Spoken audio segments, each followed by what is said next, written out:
పెట్టట్లేదు, కానీ మా మనసుకున్న కలకల తగులుతుంది. అది మీరు జాగ్రత్త పడాలి. మా మనసు వేదనని మేము ఎవ్వరి డబ్బులకు, ఇన్నేళ్ల చరిత్రలో ఏ గవర్నమెంట్ మాకు డబ్బులు ఇచ్చింది? ఏ గవర్నమెంట్ నుంచి ఒక రూపాయి తీసుకొని చేశాను? చరిత్రను మోసుకొస్తున్నాను నా భుజాల మీద ఈ రోజు నేను ఈ చరిత్రను మోసుకొస్తున్నానంటే మీకు అర్థం కావాలి నా ఆవేదన. నన్ను డీగ్రేడ్ చేసి నన్ను ఇది చేసినంత మాత్రాన మీరు కూల్చే రకం కాదు. నేను స్ట్రాంగ్గా చాలా దక్కా ముక్కీలు చాలా జీవితంలో చాలా అనుభవించి ఈ రోజు ఇట్లా నిలబడ్డాను. 10 మందికి ఆదర్శంగా ఉన్నానంటే నేను ఉట్టిగా రాలేదు. ఈ 35 ఏళ్ళ సామ్రాజ్యాన్ని నేను ఉట్టిగా ఇచ్చేసుకోలేదు. ఈ స్థాయికి ఇది తెప్పించుకునే స్థాయికి నేను ఉట్టిగా రాలేదు. ఇది రావాలంటే ఎన్ని బాధలు పడ్డాను, ఎన్ని అవమానాలు పడ్డాను, ఎన్ని ఇబ్బందులు పడ్డాను, ఎంత మనోవేదనకు గురయ్యాను. ఇది మీకు అర్థం కావట్లేదా? ఎక్కడ పోతుంది అసలు? ఫస్ట్ ఆఫ్ ఆల్ చెప్పాలంటే ఆ గుడికి రైట్ హక్కు నాకుంది. నేను హక్కుదారిని. నేను బ్రతుకున్నంత వరకు నా హక్కు ఆ గుడికి ఉంది. నేను బోనం తెచ్చినప్పుడు ఖచ్చితంగా మీరు బాధ్యత ఉంది. మీ ప్రభుత్వం కానీ ప్రభుత్వాన్ని ఎందుకంటానంటే ఎండోమెంట్ ఎందులో ఉంది? ప్రభుత్వం కాదా ఎండోమెంట్? పోలీస్ డిపార్ట్మెంట్ ప్రభుత్వం కాదా? మేము ప్రభుత్వం అడగకపోతే ఇంకెవరిని అడగాలి? ఎవరితో చెప్పుకోవాలి? బాధ వచ్చినప్పుడు ఒక కన్న తల్లికి చెప్తారు. నేను ఇదే మాట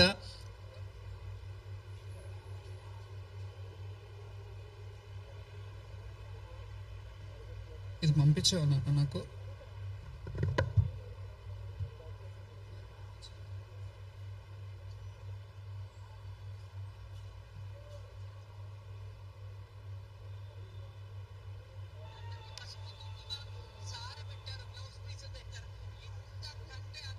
ఎప్పుడు జరగలేదు.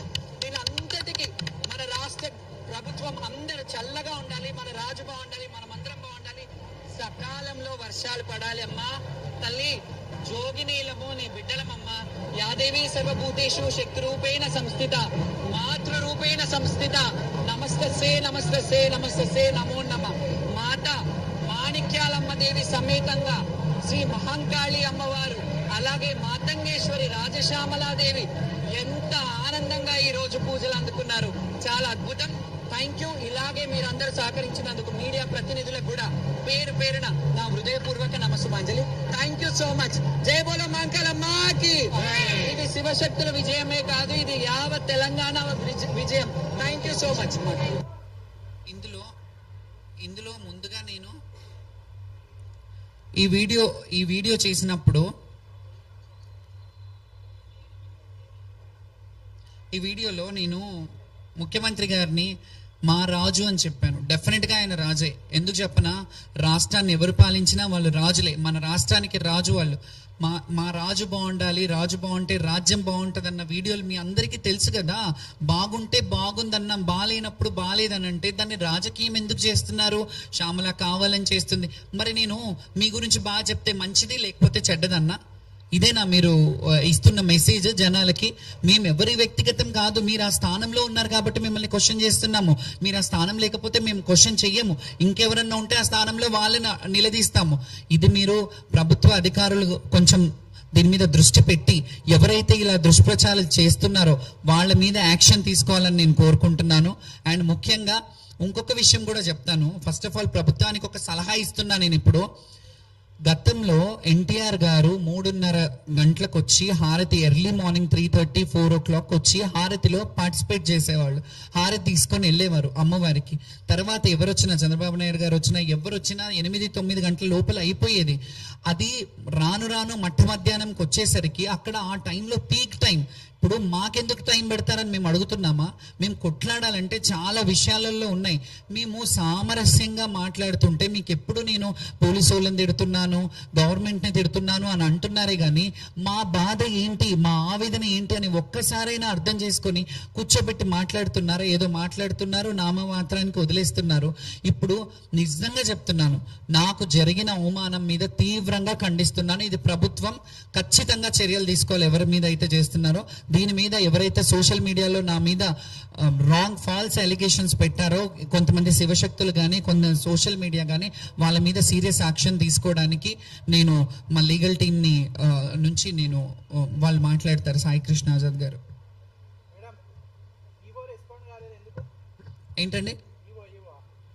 అది మీరు అడగాలి కదా ఈవోని క్వశ్చన్ చేయాలి, మీరు రెస్పాండ్ అవ్వాలా, మంత్రి గారు రెస్పాండ్ అవ్వలేదని మీరు అడుగుతున్నారు క్వశ్చన్.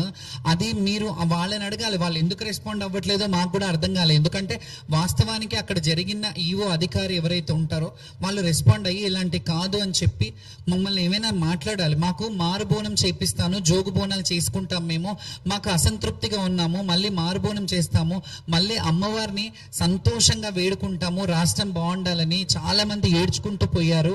ఇది రాష్ట్రానికి మంచిది కాదు అనే మాట నేను చెప్పాను. నిజంగా మంచిది కాదు. ఎందుకంటే మేము నిన్ననో మొన్ననో ఇట్లా పుట్టగొడుగులాగా పుట్టిన వాళ్ళం కాదు. మేము ఎన్నో ఏళ్ళుగా మా జీవితాన్ని దీనికే అంకితం చేసిన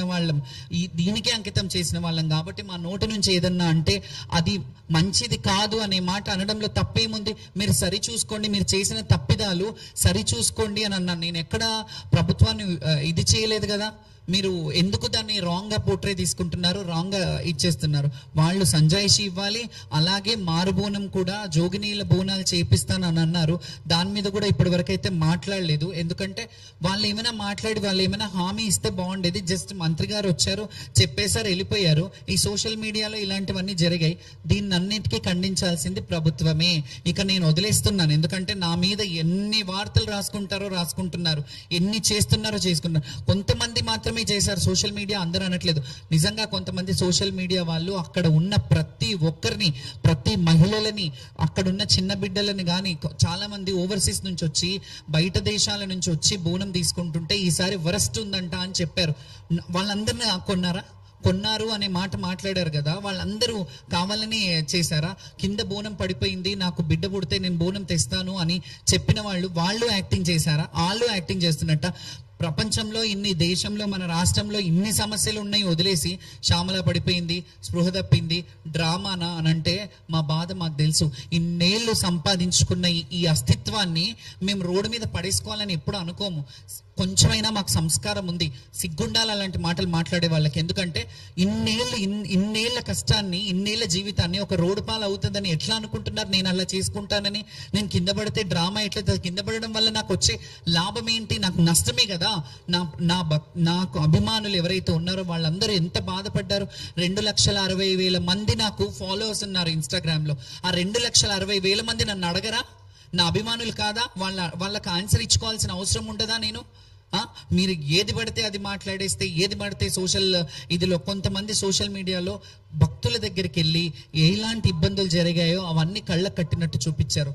నిజంగా కూడా ఇప్పుడు చెప్తున్నాను, నిజంగా కూడా ప్రభుత్వము ఈసారి బోనాల పండుగ జరిపించడంలో విఫలమైంది అనే మాట అది వాస్తవం. మీరు ఎన్ని చెప్పుకున్నా, మీరు ఎన్ని ఇది చేసినా, ఎన్ని ఫండింగ్ ఇచ్చినా, ఎంతమంది ఇది చేసినా, మీరు ఫండింగ్ ఇస్తున్నారు, ఇన్ని లక్షల ఫండింగ్లు ఇస్తున్నారు అన్నప్పుడు మరి మీ బాధ్యత కదా మమ్మల్ని బోనం తీసుకెళ్ళడానికి అవ్వాలి. ఒక సీనియర్ మోస్ట్ నేను జోగిని, ఆ సీనియర్ మోస్ట్ బోనం వస్తున్నప్పుడు మీరు ఇప్పుడు గతంలో కొంతమంది నాయకులు వచ్చారు, ఇప్పుడు వచ్చారా?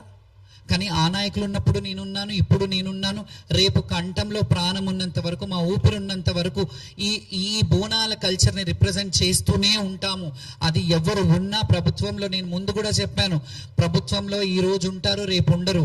4 ఏళ్ళు, 5 ఏళ్ళు, 10 ఏళ్ళు ఉంటారు, తర్వాత వేరే వాళ్ళు ఉంటారు. కానీ మీ ఉనికిని కోల్పోవద్దు. మీరు ఎప్పుడు కూడా మా ఆడపడుచులని, మా శివశక్తులని, మా జోగినీల ఆశీర్వాదంతో మీరు ముందుకెళ్ళాలి. అప్పుడు ఇంకా బాగుంటది, మన రాష్ట్రం బాగుంటది. సకాలంలో వర్షాలు పడతాయి, పంటలు పండుతాయి, బిడ్డ పాపలు మంచిగా ఉంటారు. మేము ఎప్పుడు వాళ్ళ దీవెనార్థి. మేము బోనం చేసేది ఎవరి కోసం? పుణ్యం.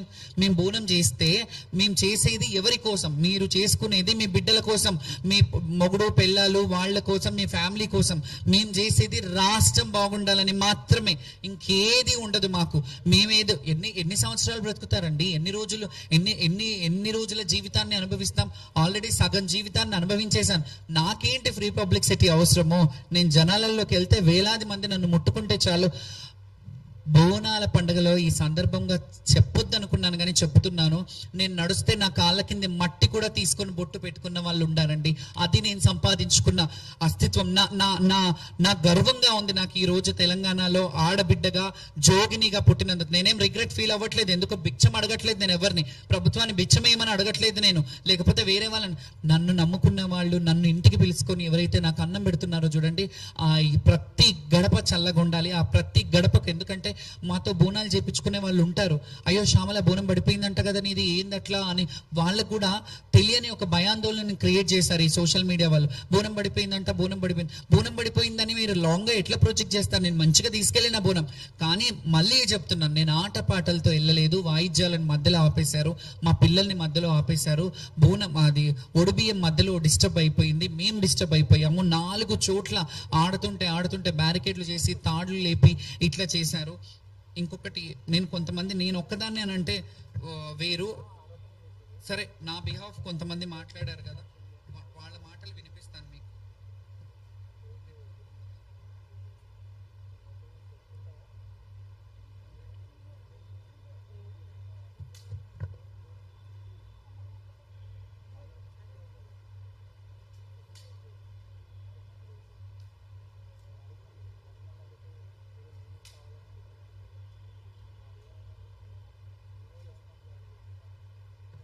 ఇది వినండి.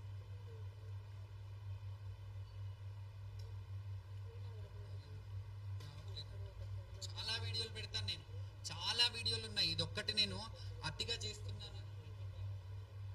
ఒకసారి ఇక్కడ.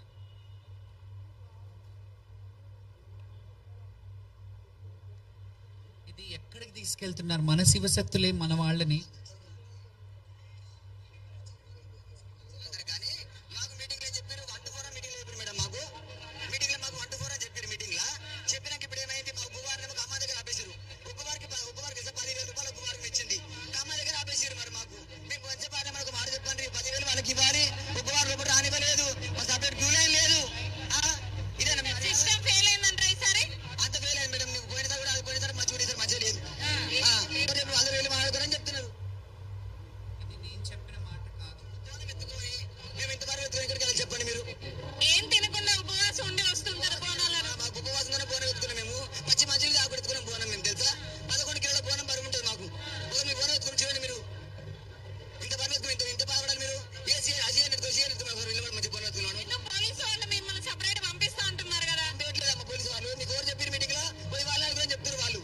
ఎవరు అడగాలి మరి? బోనం వాళ్ళు ఎత్తుకుని వాళ్ళు వెళ్ళిపోయి చెప్తారు వాళ్ళు. ఈ బోనం ఏమని చెప్తారు వాళ్ళని ఎవరైనా కానీ. ఒక 10 బోనం ఎవరు ఎత్తుకోలేదు మా బోనం.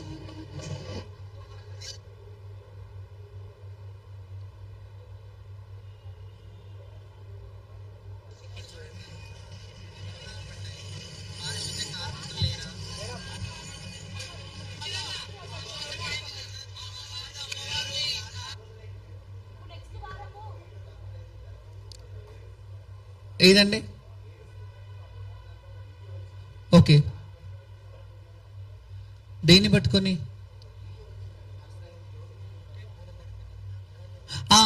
అదే చెప్తున్నాను, అదే క్లారిటీ ఇస్తున్నాను. బోనం నాది పడలేదు, వేరే వాళ్ళది పడ్డది. కాకపోతే కొంతమంది జోగినీలు వచ్చి ఏమైందో మాకు అర్థం కాలేదు, మేము వచ్చేసినాము, వాళ్ళు అక్కడ కూర్చున్నారని మేము అక్కడ బోనం దించామని చెప్పారు. హాస్యాస్పదంగా ఉంది.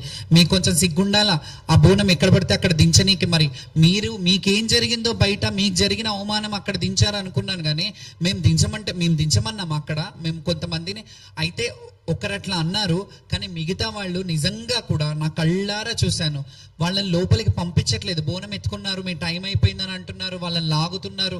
వాళ్ళు ఓపిక సహనాన్ని నశించి అక్కడే బోనం పెట్టారు. ఇట్లా అయితే ప్రభుత్వం మేము బోనాలు ఎట్లా చేయాలి, మేము బోనాలు చెయ్యమని చెప్పి చాలా మంది పెట్టి ఉన్నారు. దాని గురించి సర్క్యులేట్ అయిన విషయాన్ని గురించే నేను మాట్లాడడానికి వచ్చాను. అండ్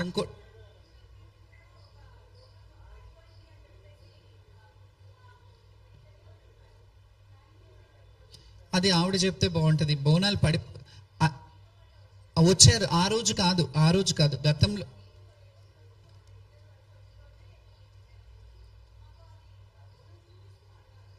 అయితే బోనం పడిపోయిన మాట ఆమెది కాదు, అది వేరే వాళ్ళ బోనం పడిపోయినాయి అని. మేము ఒక్కటండి, బోనము నెత్తి మీద పెట్టుకొని అమ్మవారి గుడి దాకా తీసుకెళ్ళాలి. అమ్మవారి నైవేద్యము, అమ్మవారికి పెట్టే పలహారం. ఒక తల్లి బిడ్డకి అన్నం పెడితే ఎట్లాగైతే నీట్గా శుభ్రంగా ఓ పాత్రను గడిగి పెడతదో, మేము మా తల్లికి అమ్మవారికి మంచిగా నైవేద్యం తీసుకెళ్ళాలి. ఒక్క పొద్దుతో ఉండి మేము ఎంత నిష్టగా ఉంటే ఆ అమ్మ అంత స్వీకరిస్తుందని చెప్పి మేము తీసుకొని వెళ్తాము. అక్కడ మా కళ్ళ ముందు బోనాలు పడిపోయాయి. అక్కడ బోనాలు రోడ్డు మీద బోనం ఎక్కించిన వాళ్ళని చూసి మేము భావోద్వేగానికి లోనయ్యాం. దాన్ని డ్రామా అంటే ఎట్లా? ఇప్పటి వరకు బోనాలు పడిపోయిన చరిత్ర నేనైతే నిజంగా ఇప్పటి వరకు ఆ అమ్మ దయ వల్ల 35 సంవత్సరాలలో నేను బోనం చేస్తున్నా, కానీ ఏ రోజు కూడా బోనం పడలేదు. ఆ అమ్మవారు నాకు అదృష్టాన్ని ఇచ్చింది అని అనుకున్నాను. కానీ నాది కాకుండా వేరే వాళ్ళది పడ్డా నేను బాధపడతాను కదా, ఎందుకంటే అమ్మవారికి ఎక్కాల్సిన నైవేద్యం అది మధ్యలో భంగం అయితే ఆ బాధ మాకు ఖచ్చితంగా ఉంది. దాని మీద భావోద్వేగానికి లోనయ్యాం మేము, అందుకే ఏడ్చాము. అందరు అక్కడ బోనాలు చేస్తున్నారు, కొందరి బంగారాలు కొందరి పడిపోయాయి, అవన్నీ వ్యక్తిగతం. ఇంకొకటి బౌన్సర్స్ అనేది మా వ్యక్తిగతం అండి. మేము జనాలు ఎక్కువ మంది గుమ్మి కొడతారు, మా మీద పడిపోతారు, బోనం పడిపోవద్దని బౌన్సర్స్ పెట్టుకుంటాం. దాని మీద విమర్శించడం కరెక్ట్ కాదు కదా. గవర్నమెంట్ ని, మేము పోలీసు వాళ్ళని మాకు సెక్యూరిటీ ఇవ్వండి, మాకు ప్రైవేట్ సెక్యూరిటీ ఇవ్వండి మాకు అని మేము అడగట్లేదు కదా. మాది మేము పెట్టుకున్నాం, దాని మీద కూడా విమర్శిస్తే ఎట్లా? ఇప్పుడు మాకు కూడా డౌట్, మా వాళ్ళకు కూడా సందేహం ఏంటంటే, మాకు కూడా చాలా మంది మా అభిమానులు ఏమంటున్నారంటే, ప్రభుత్వం వాళ్ళు ఇలా చేయిస్తున్నారేమో, లేకపోతే పోలీస్ డిపార్ట్మెంట్ ఎవరన్నా మీ మీద గిట్టక ఇవన్నీ చేస్తున్నారేమో అని అంటున్నారు. దాని మీద మీరే స్పందించాలి, గవర్నమెంట్ డిపార్ట్మెంట్ రెండు స్పందించాలి.